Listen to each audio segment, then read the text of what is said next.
Magandang umaga sa inyong lahat. Kami ay nagmula sa pangkat ng Sampaguita at kami ay naatasan upang magsabayang magbigas na pinamagatang pakikipagkapwa. Ako si Cyrus Josh C. Millares, ang leader ng aming grupo at narito ang aking mga membro. Ako si Trisha Sabina T. Vanessa. Ako po si Cristo Luis P. Dios. Ako po si Carlos Pachino. Ako po si Vinci Luciano. Ako po si Christopher Vigo.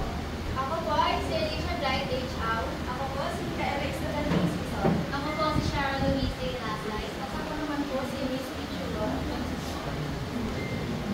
Pakikipagkapwa. Ang tao ay likas na panlipunang kilala. Pakikipagkapwa-tao ay dapat na malinaw. Aspektong intelektual, politikal, panlipunan, pangkabuhayan, lubhang mapagyayaman sa pakikipag-ugnayan. Pangangailangan ay madaling matugunan sa pagkakaroon pagiging bahagi ng mga samahan.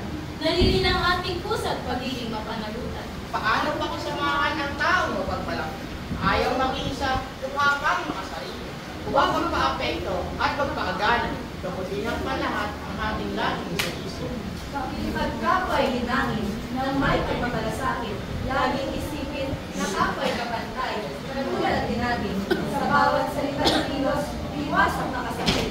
Nakabubuti sa atin, sa kapwa ay gawin din.